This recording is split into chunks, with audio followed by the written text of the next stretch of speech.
6.7 seconds.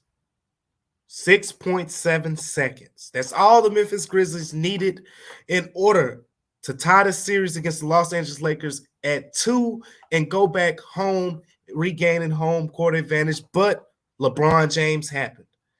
He forced overtime, and the Lakers prevailed. So much to talk about in this episode of Locked On Grizzlies. What happened against LeBron James down the stretch? Should Dylan Brooks be in the game in those situations now? And how was the locker room after the game? We got it right here coming up right now on Locked On Grizzlies. You are Locked On Grizzlies, your daily Memphis Grizzlies podcast.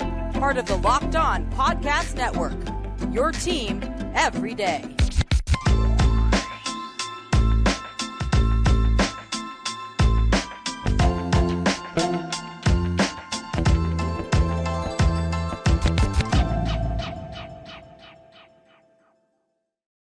What's going on, everyone, and welcome back to Locked On Grizzlies. I am your host today, Damichael Cole, a beat writer of the Commercial Appeal in Memphis, Tennessee. I'm out here in Los Angeles.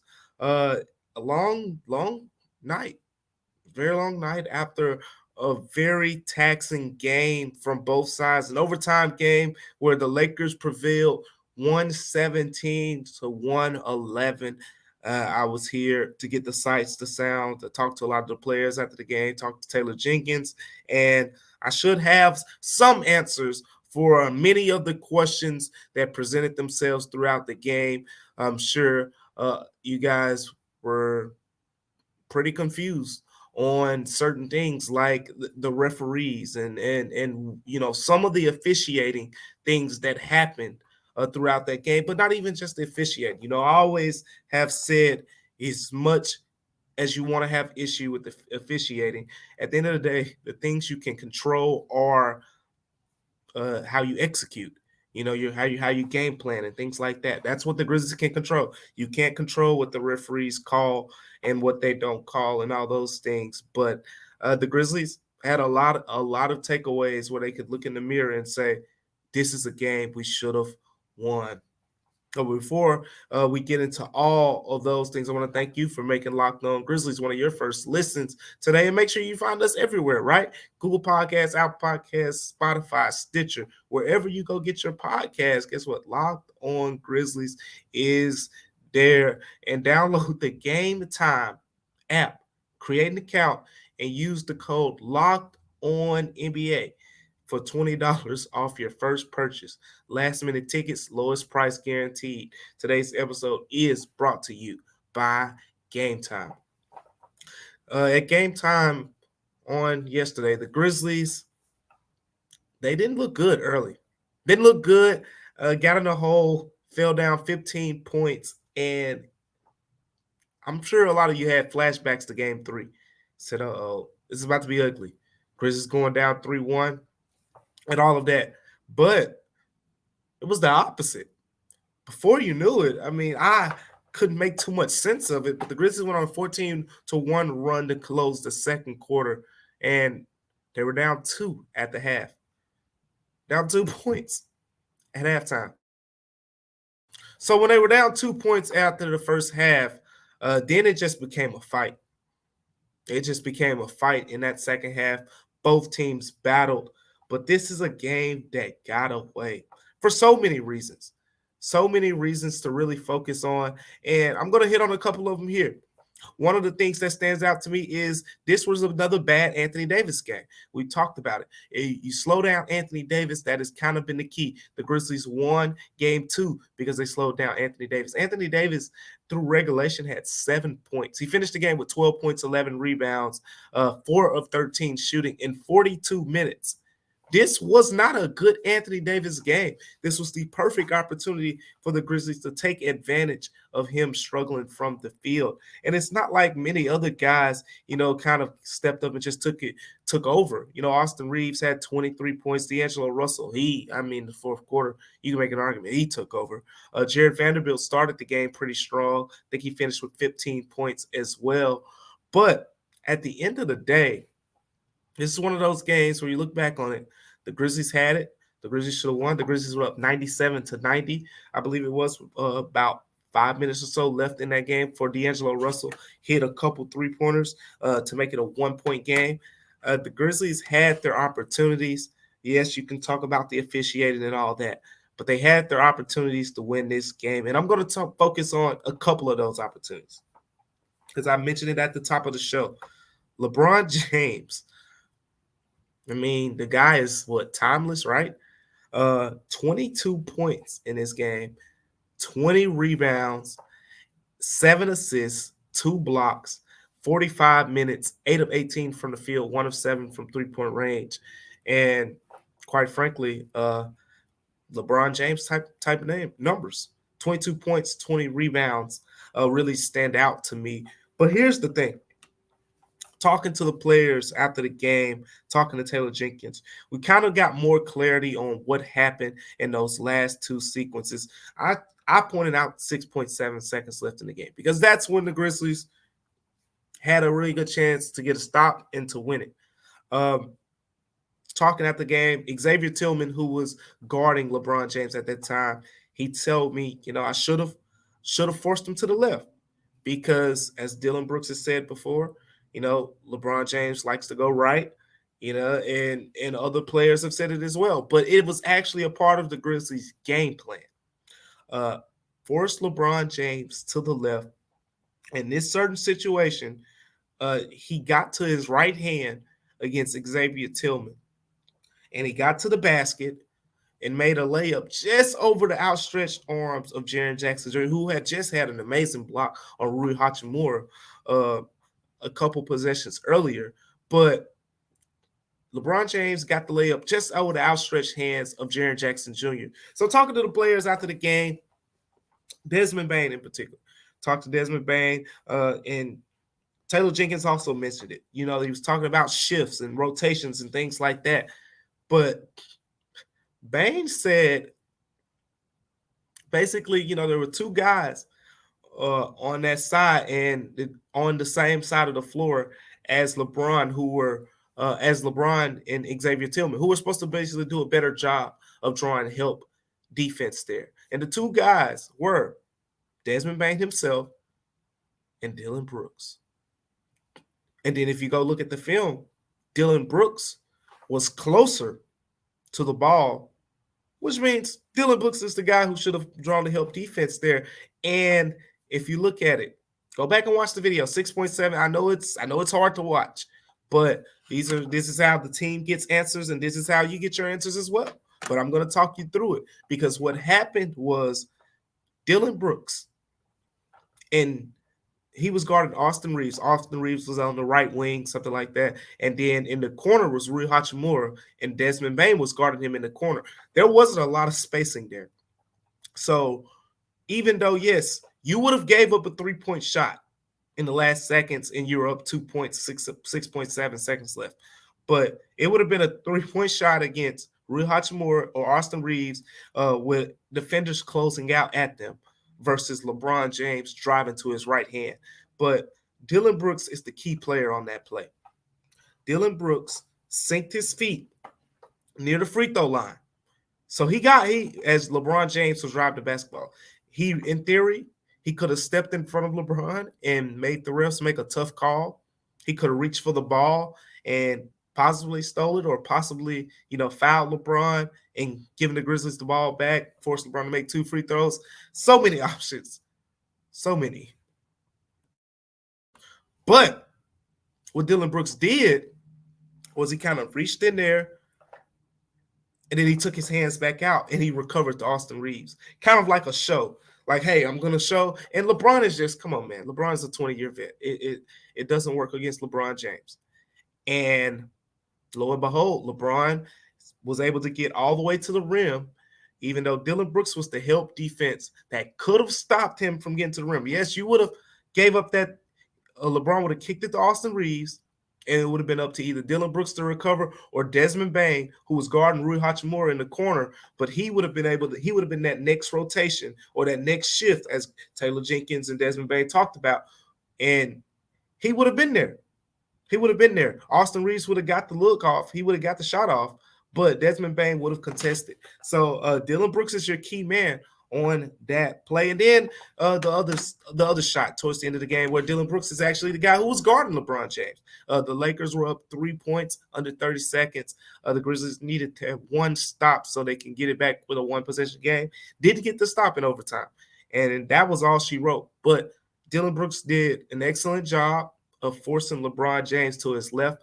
But what you got to notice is LeBron is masterful in just creating these, mismatches that sometimes the regular eye doesn't even see, because he strategically puts Rui Hachimura on the same side of the floor as him, knowing that it's going to be tough for Jaren Jackson Jr., who was guarding him at that time, to leave Rui wide open in that corner and with the Lakers up 3, because that's your potential dagger. So as LeBron drives to his left against Dillon Brooks, you don't want to leave Rui in the corner because the way he's been shooting the basketball this series. And then it's like, okay, well, now who's your help defender in the paint? It's Xavier Tillman Sr. Easy, right? Easy. Of course he's going to step up and help and, force things tough on LeBron. Well, if you watch the play, Xavier Tillman Sr. is a little bit hesitant. Dillon Brooks eventually he fouls LeBron. LeBron makes the layup. But Xavier Tillman kind of, half helped in that situation instead of, fully going out there. And why that is the case is because X was assigned to Anthony Davis. And as you and I have both seen over the course of this series, when Xavier Tillman or Jaren Jackson Jr., whoever it is guarding Anthony Davis, when that person gets out of position to go block a shot or something, Anthony Davis is putting it back up every time. It's easy points. So Xavier Tillman Sr. seemed like he wanted to kind of stay in between, didn't want to give Davis the access to those easy points. In the end, they got burned by LeBron James. That's kind of what I took from those two plays, where each resulted in baskets by LeBron James. And on the last one, he was defended by none other than Dillon Brooks. But since we're talking about other guys, like we're sitting here talking about Xavier Tillman guarding LeBron James and doing a solid job against him. So if that's the case, then should Dillon Brooks even be in the closing lineup? We're going to talk about that next, coming up on Locked On Grizzlies. But before we talk about that, I got to talk about Game Time. See, the thing about Game Time is it is your premier option right now where you can go get your tickets at the last minute for these games. And remember, Game Time is simple. All you have to do is go download the Game Time app. Game Time will have the upcoming events, in your area and what's going on. It's easy to find and buy tickets. It gives you the images of the seat views, lowest price guaranteed, event cancellation protection. All of that comes with Game Time, and it's simple. Look, all you have to do is download the app, create an account, use the code LOCKEDONNBA for $20 off your first purchase. Terms apply again. So go create an account and redeem the code LOCKEDONNBA for $20 off. If you're a Grizzlies fan, look, here's a little secret for you. Yes, the ticket prices might be a little bit high for these upcoming games at FedEx Forum, but you wait it out a little bit, and then you go over to Game Time and you use that $20 off. You can get you a nice little discount. So all you got to do is download the Game Time app today. Last minute tickets, lowest price guaranteed. That's the Game Time app. Simple and easy. Go over to the Game Time app, and then once you go over the Game Time app, don't forget to go over to FanDuel. The thing about FanDuel is the premier betting option out there for all the sports fans. And I want to talk to the new customers real fast. I want to talk to the new customers who are new to FanDuel. New customers can step up to the plate with a no-sweat first bet up to $1,000. All you have to do is go to FanDuel.com, locked on, sign up, place your bet, and get up to $1,000 back in bonus bets if you don't win. So look, here's the thing. Let's say you want to go bet on baseball. You can set up a whole same game parlay. And that's one of my favorite things to do. Same game parlay where you say, hey, I think this player is going to get a hit. I think this player is going to get a strikeout. I think this team is going to win a game. And you can do it across the whole MLB. And you can just mix and match them, put them together, make you a nice bet. And that can be even your first bet. So look, don't miss your chance to get a no-sweat first bet up to $1,000 when you join FanDuel today. All you got to do is go to FanDuel.com/locked-on to sign on. FanDuel is the official partner of Major League Baseball. Coming up next, we're going to talk about it. A lot of you have said something to me about it, and we've talked about it in the past, but Luke Kennard is sitting on the bench. Let's talk about it coming up on Locked On Grizzlies. So we watched the closing moments of the fourth quarter of overtime, and Luke Kennard wasn't in the game. Luke Kennard wasn't in the game for a lot of this game. I'm going to go through the minutes distribution here. Dillon Brooks, 41 minutes. Jaren Jackson Jr., 42 minutes. Xavier Tillman, 41 minutes. All the starters pretty much, just to lay the point here, John Morant, 44 minutes, Dillon Brooks, 41 minutes. All the starters, you're talking 40-plus minutes. So who played the most on the bench? David Roddy, 20 minutes. Luke Kennard had the seventh most minutes, 14 minutes. Now, playoffs, again, this is where teams get a little bit more desperate. This is where we see, coaches kind of have to show their hand a little bit because you don't got time to strategize, play for strategy because you don't want the next team to see this and all that. You got to win. This is the first time, noticeably, that it stood out to me. Taylor Jenkins isn't fully confident in what Luke Kennard brings to the table defensively. But I want to talk about this subject a little bit because I've heard some of you have kind of said to me, basically, mentioning the fact that, hey, why isn't Luke Kennard in the game over Dillon Brooks? Or some of you have just said he should be in the game over Dillon Brooks. And I'm starting to teeter in that direction as well myself because of the fact that Xavier Tillman Sr. is not a mismatch against LeBron James. Talking to X after the game, he was telling me how they're similar in size, and he's right pretty much. Both guys in that 6'8", 250-pound range. X moves. I mean, you throw the center position out of your head when you're talking about X guarding because he'll tell you defensive versatility is his number one skill set. And I think we asked him about that on yesterday, and he said, absolutely. Yeah, 100%. Defensive versatility is his number one skill set. That means he can hold his own against guards. He can hold his own against forwards. And in this series, if you watch, he's held his own against LeBron James. Since this team, the Lakers, they don't play two bigs. You can start off Xavier Tillman Sr. guarding LeBron James. And you can have Anthony Davis being matched up with Jaren Jackson Jr. Doesn't have to be in the starting lineup. I get it. You want to preserve Jaren's fouls and all that stuff. Doesn't have to be the starting lineup.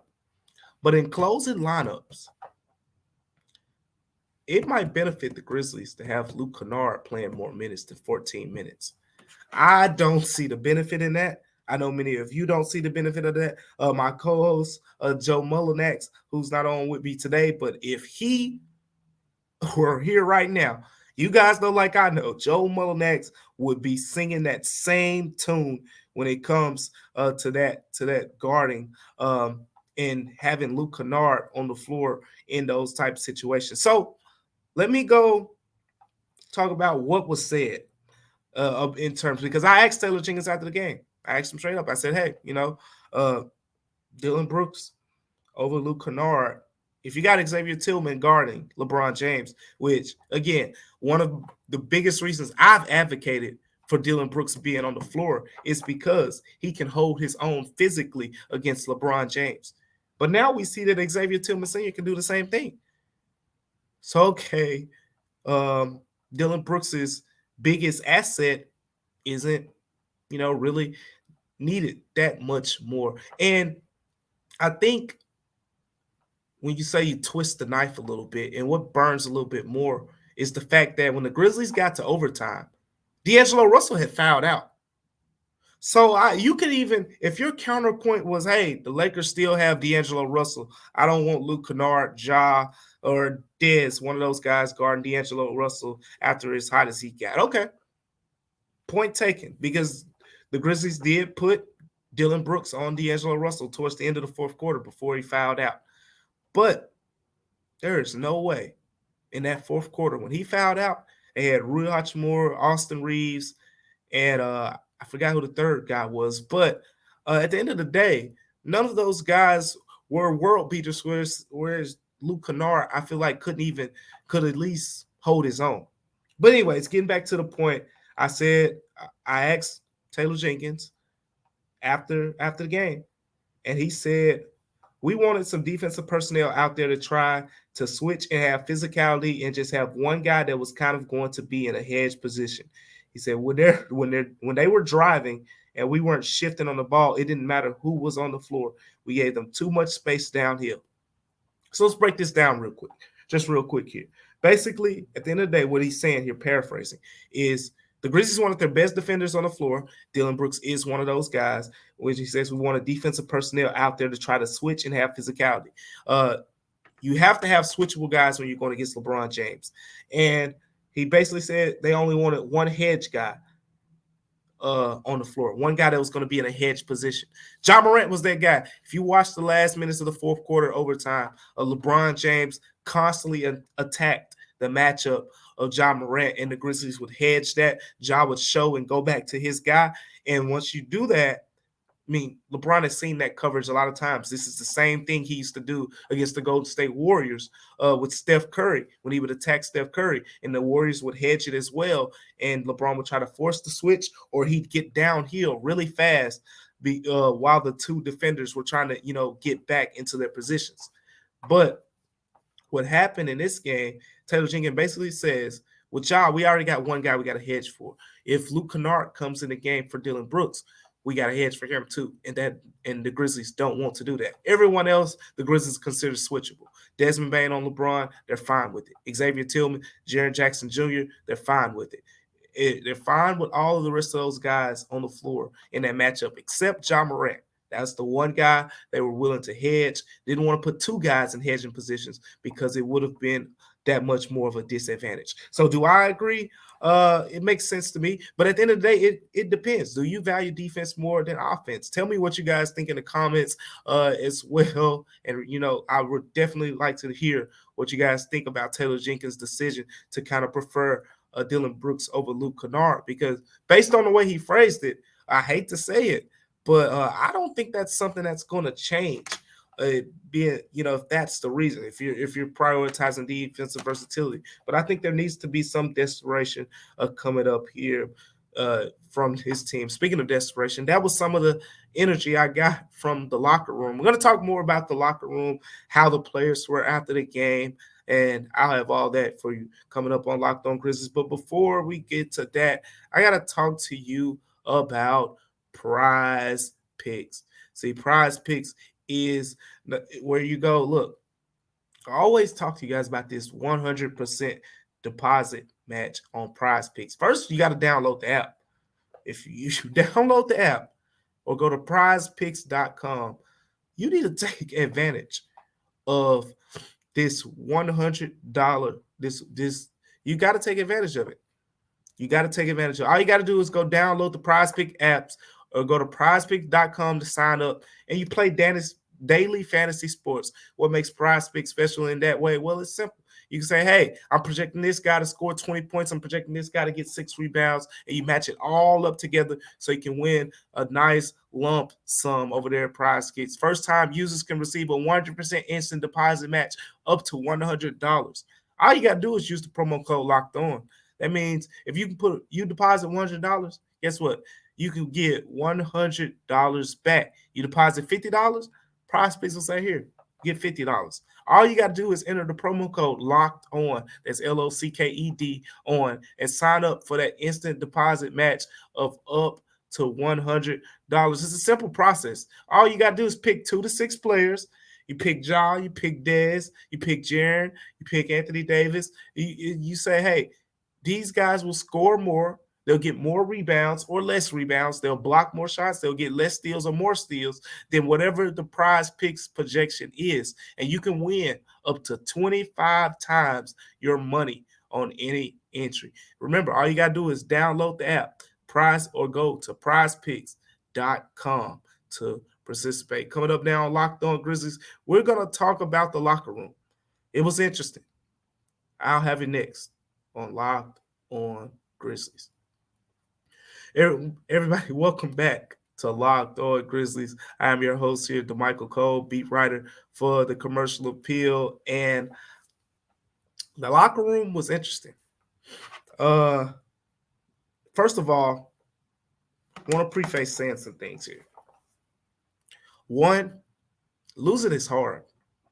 Losing is hard. I, for one, have been one of those guys who I hate losing more than I like winning. I hate it. And certain Grizzlies players, as someone who's been in the locker room this entire season, seen how some players handle winning, some players handle losing. There's differences. Every player doesn't handle losses the same. There are certain guys I know personally I can go right up to in the locker room after any loss, no matter how the team loses. And there are certain guys, it's like, hey, I don't know when I go up to talk to them if they're going to be in a good mood or if they're going to be in a bad mood. You just never know. But such is life. Such is how, we handle these competitive sports things. But with all that being said, there's been a lot of talk about, what happened after the game. And it's centered around Ja Morant and Dillon Brooks declining to speak with the media. I won't touch too much on all of that around stuff about the players. But basically, Ja Morant and Dillon Brooks were both asked to speak. Dillon Brooks said that he wasn't talking, and Ja Morant just declined to respond as he was leaving, the arena as well. So those two guys weren't made available to the media members. And I think a lot of media members tweeted out and, reported on them not on Ja Morant and Dillon Brooks not speaking. And some people took it as some type of entitlement, like they don't have to speak to you. And oh, it was a tough loss and all those things. Yes, they don't have to. But guess what? It's a part of their job. It's a part of their job. Excuse me a little bit.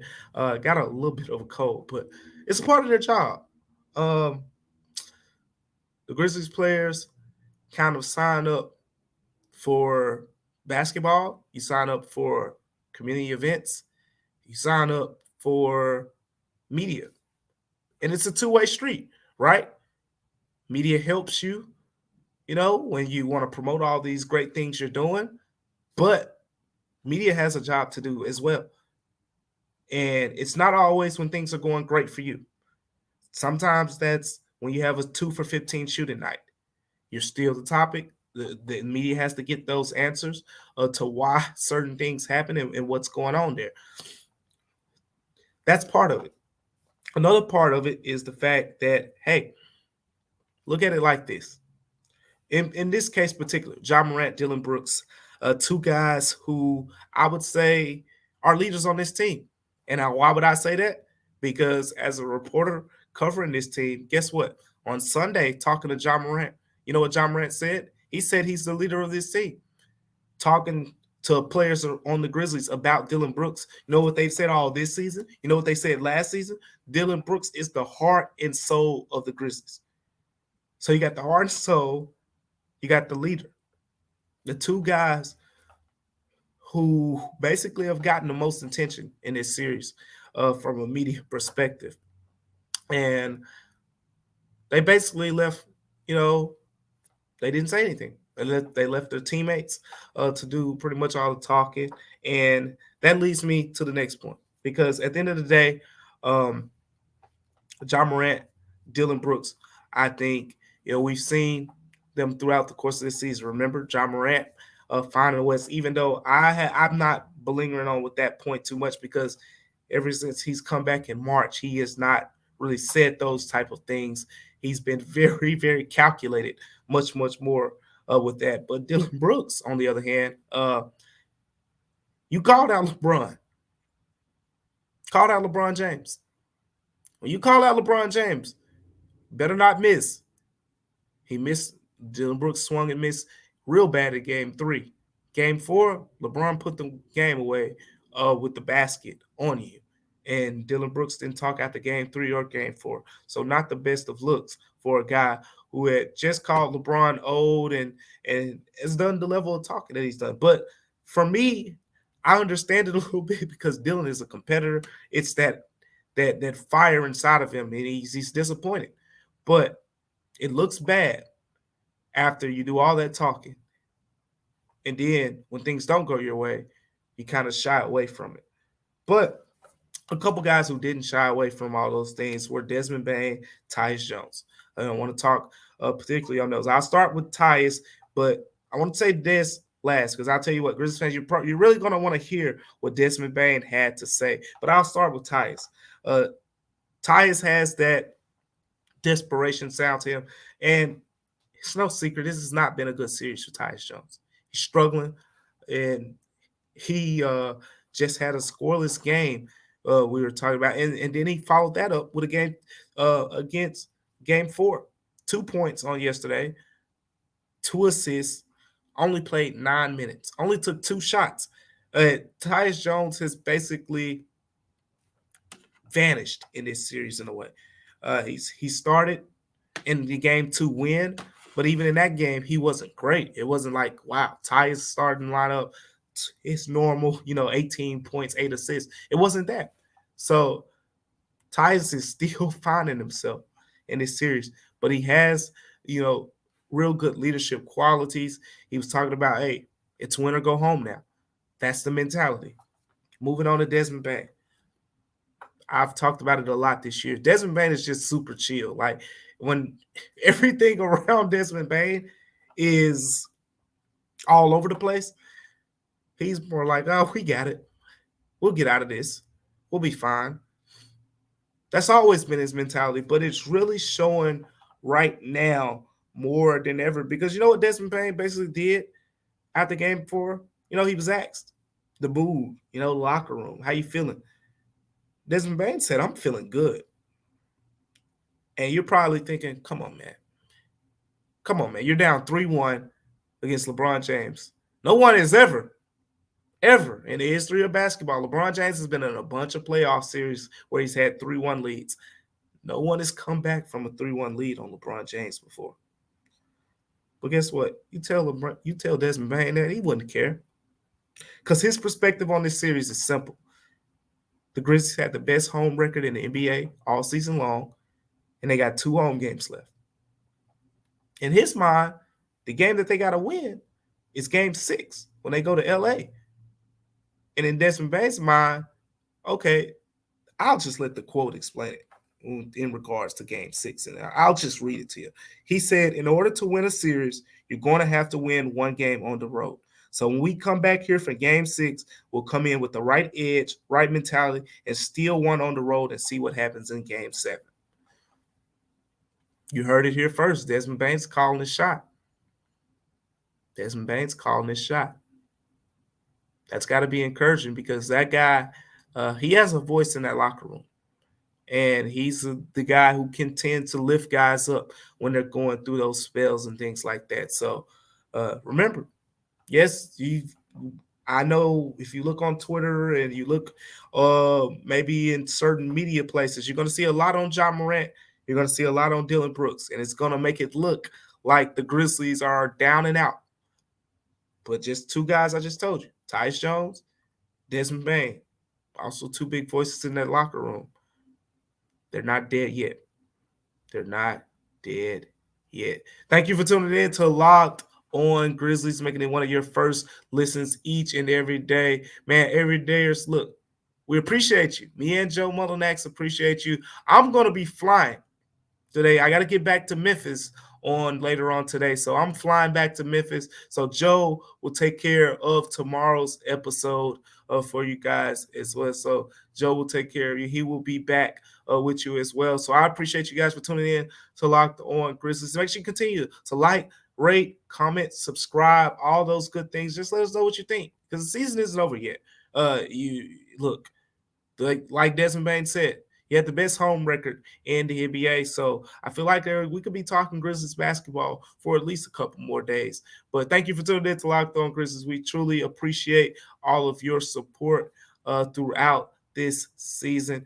And tune in tomorrow because Joe Mullinax will have you covered with the latest on what's going on with the team. I want to thank you again for tuning in, and we'll see you next time on Locked On Grizzlies. Once again, I'm your host, Damichael Cole. See you next time on Locked On Grizzlies.